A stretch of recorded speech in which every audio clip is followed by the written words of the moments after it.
Hello guys! Welcome back to my YouTube channel at kung bago ka pa lang sa channel ko, huwag mahihiyang i-click ang subscribe button at i-click na rin ang notification bell para updated ka sa mga bago kong mga videos. And for today's video, ituturo ko sa inyo kung paano ba gawin orange and aqua ang editing ng aking picture na pinost ko noon sa Facebook kasi mayroon akong dalawang friends na nagtanong kung paano ko daw ba yung ginawa. So, ituturo ko ngayon sa inyo yun guys. So, keep watching lang. At i-comment nyo din po sa comment box mamaya kung ano pa yung mga gusto nyong malaman o tutorial na gagawin ko sa aking mga next videos. And of course, ayan, ipapakita ko muna sa inyo kung ano yung mga pictures na pinost ko nung nakaraang araw na talaga namang pinag-usapan at tinanong sa akin kung anong editing ang ginamit ko.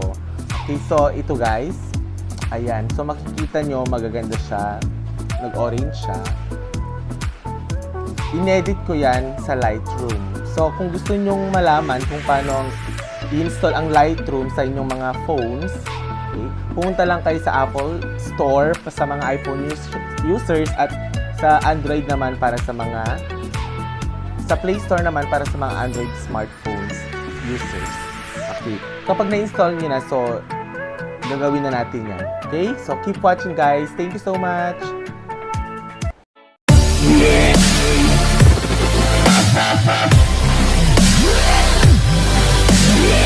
Okay guys, simulan na natin. So, i-open natin ang Lightroom.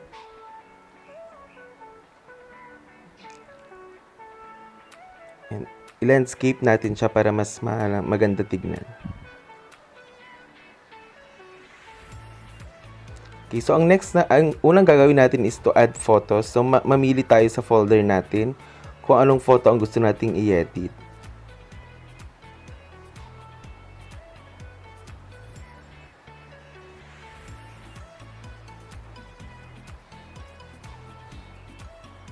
Yan, so may napili na ako. Then click add. Then punta lang tayo dun sa may all photos. Then hanapin natin yung in-export natin kanina. So ayan na yung i-edit natin. So ang una nating i-edit ay yung light. Adjust natin ang exposure niya into 1.16. Ayan, medyo mahirap. Magalaw ang kamay ko kasi guys. Ayan. Contrast plus 10. Highlights minus 34.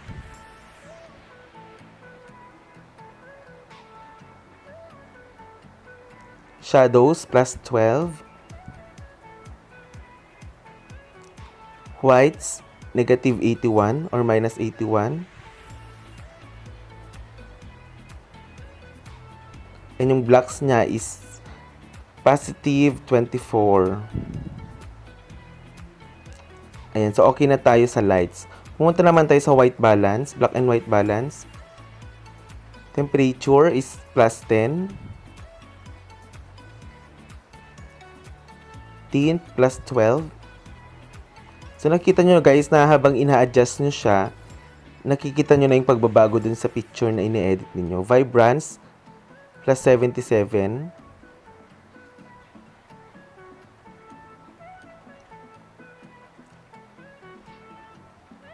Ayan. So, medyo nagbago na yung picture natin. And yung saturation niya, 0 pa rin. So, pumunta tayo sa color mix. So, sa red tayo. Wala tayong i-adjust dyan. Pati sa orange. So, punta na tayo sa yellow. Minus 96 para sa hue.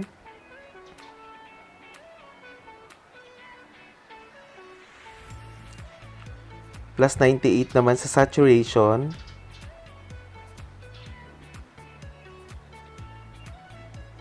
Ayan, magalaw yung kamay ko guys. Nag-100 siya. 98 lang dapat. And sa luminance is minus 15.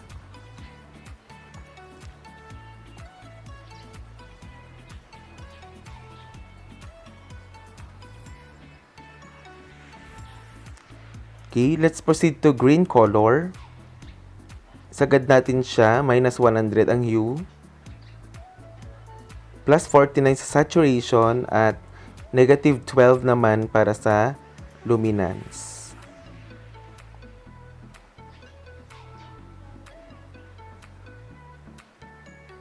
Okay, sa light blue, negative 44 for the hue.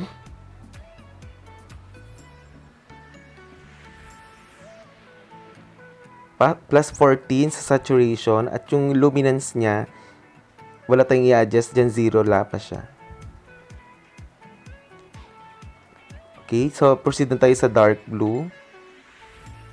Negative 62. Ang hue, ang saturation niya is positive 18.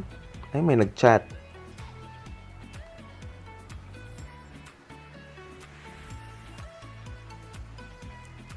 And minus 26 sa luminance. Okay, violet naman. Sa violet, let's proceed to violet.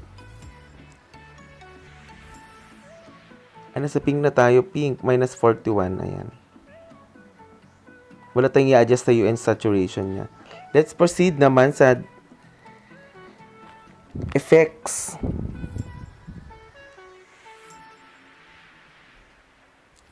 Okay, texture plus 25. Clarity, dehaze, and vignette 0 siya. Wala tayong i-adjust. So, proceed na tayo sa detail. Sharpening is plus 13. Radius niya 1. As is.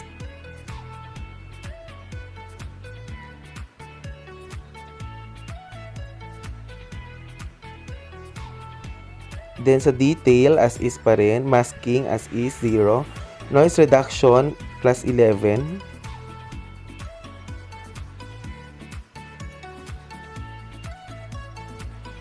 Detail, as is. Contrast, plus 12.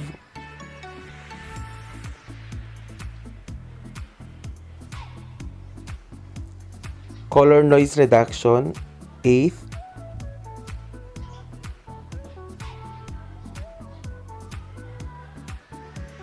Detail, 60.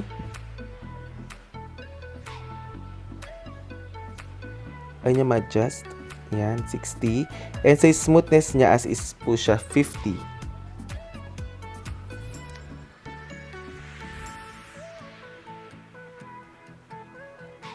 Okay, so yan na po yung ating finished product para sa orange and aqua filter ng ating picture using Lightroom. So kung gusto nyo i-save yung preset ninyo, i-save nyo siya, create preset, then ilagay nyo kung ano yung pangalan niya.